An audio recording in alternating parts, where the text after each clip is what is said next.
Le chef, il est prêt? C'est parti. Monsieur le ministre, bonjour. Bonjour. C'est pas tous les jours qu'on a un ministre à Ludovia, donc on va en profiter. Avec François, on a 2-3 questions à vous poser. La première, c'est institution et innovation, c'est des tensions. Comment vous voyez ça? Comment l'institution peut réagir face à ces tensions et réagir face à l'innovation? Il est normal qu'il y ait cette tension institution et innovation, et c'est une bonne chose, c'est-à-dire que ça s'équilibre, il y a une forme de dialectique entre institution et innovation. Et quand une institution veut susciter l'innovation, elle doit faire plusieurs choses. D'abord, on doit affirmer une vision. Les acteurs bougent dans la mesure où ils sentent le lieu où on veut aller. Et ça me paraît extrêmement important, c'est pourquoi en matière éducative, on doit en France profiter au maximum d'être un service public national de l'éducation. Vous savez, parfois on souligne le côté lourd, immobile de l'éducation du fait de sa taille, mais nous devons le voir désormais comme un atout. Parce que si une vision est affirmée, notre taille, notre masse critique devient un atout. Parce que cette masse critique permet par exemple d'avoir des effets de levier sur l'usage, les nouveaux usages, les innovations, les nouvelles technologies, etc. Et donc on doit, grâce à cette vision, montrer que des choses qu'on perçoit parfois négativement ou comme des obstacles, en réalité sont des tremplins. Une deuxième chose qui me paraît importante, c'est d'avoir des lieux. Ludovia est un lieu, par exemple. C'est un moment aussi, mais c'est un lieu. Il faut des points de rencontre.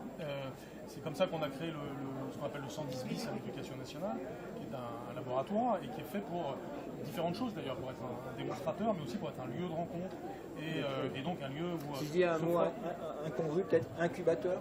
Oui, c'est aussi cela. Ce n'est pas que cela, mais c'est aussi un incubateur.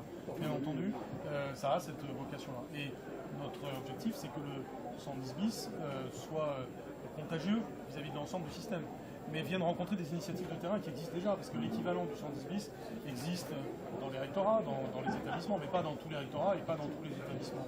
Et demain, on peut imaginer que ces lieux existent. Moi, je considère par exemple dans chaque établissement de France, à moyen terme, du secondaire en particulier, mais même du premier degré, on devrait avoir un lieu qu'on peut appeler la bibliothèque, et qui est à la fois la bibliothèque classique, parce qu'on a besoin de ça, silencieux, individuel, avec des livres, et puis articuler avec ça le lieu plus brillant, plus collectif, plus numérique, qui est un lab d'élaboration et qui est donc un lieu. Le lieu, c'est très important. Puis peut-être une troisième chose, et ça n'épuise pas le sujet, qui est un très vaste sujet, c'est de permettre aussi à des choses d'exister par elles-mêmes et d'une certaine façon de montrer le chemin à petite échelle. Alors c'est le centre de l'expression d'expérimentation, l'expérimentation ça sert à ça, mais même parfois on peut avoir l'idée d'avoir en quelque sorte des prototypes, et des prototypes qui fonctionnent avec des règles du jeu différentes pour montrer un chemin dans un domaine donné, et ensuite devenir là aussi éventuellement contagieux pour le reste du système. Et bon, un endroit comme Ludovia montre beaucoup de choses de ce type. Donc l'institution, elle garantit l'unité nationale, bien entendu, elle garantit une vision commune pour l'ensemble du pays, elle garantit l'égalité, c'est très important, que tous les enfants de France, notamment à l'école et au collège, puissent bénéficier du socle commun de connaissances, de compétences et de culture. Donc il ne faut certainement jamais avoir une acception péjorative du mot institution, mais au contraire, c'est que ça garantit toutes ces choses si importantes que je viens de mentionner. Puis l'innovation, elle est faite pour que l'institution soit vivante. L'institution, c'est tout sauf mort.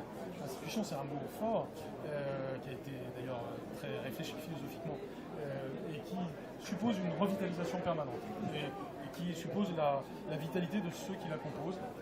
Et pour cette vitalité, il faut évidemment de l'innovation. Donc il y a des acteurs, c'était ta question. La question va sans doute recouper largement l'occasion de reformuler, je pense, une partie de ce que vous avez dit à l'instant. C'est-à-dire qu'en fait, on voit effectivement, il n'y a sans doute pas d'innovation sans collectif, sans réseau.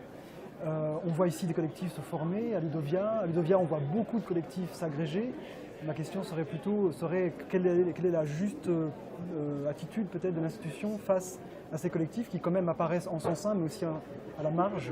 Est-ce qu'elle doit chercher à les labelliser, ou est-ce que c'est un signe de bonne santé pour l'institution qu'il y ait tout cet écosystème qui se génère? Je pense qu'il est tout à fait normal qu'il y ait du dynamisme horizontal, si on peut dire, et donc que des acteurs, en l'occurrence des professeurs, soient très, très dynamiques. Vous savez, moi je suis fils de professeur, j'ai toujours vu ma mère dans l'innovation, aller à l'époque au CDDP local pour s'informer des dernières évolutions en matière pédagogique, des dernières évolutions dans sa discipline, etc.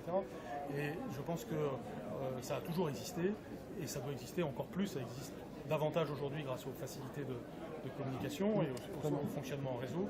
Donc non seulement on ne doit pas le regretter, mais c'est bien. Et l'institution doit en partie recouper cela, être en intersection avec cela, et en partie simplement savoir que ça existe et considérer que c'est bon en soi d'avoir cette dynamique. On voit aujourd'hui beaucoup de professeurs, que ce soit par discipline ou par domaine, travailler ensemble, développer des ressources, les échanger. Tout cela est très positif et ça interagit en partie avec l'institution. Il est normal ensuite qu'il y ait des processus de labellisation, parce que à partir du moment où les choses doivent avoir un certain poids dans le système, il est normal que l'institution veille à ce que ce soit conforme à un certain nombre d'exigences qu'on peut avoir, qui sont notamment des exigences de qualité. Il y a aussi des enjeux éthiques derrière les usages. Donc il faut par exemple, ces prochains temps, je vais nommer un responsable de la protection des données pour le ministère qui va être attentif à ce type de questions, mais certainement pas pour brider, mais au contraire pour créer ce cadre de confiance dont on a besoin pour que s'épanouisse l'horizontalité, et cette horizontalité vient à la rencontre de la verticalité de l'institution, et les deux ensemble, c'est ce qui est nécessaire. Du dynamisme horizontal, moi je retiens ça. On a eu 4 minutes, on a passé les 4 minutes, on vous rage parce qu'on aurait dit... Merci, à la prochaine, au revoir. Merci à vous. Merci.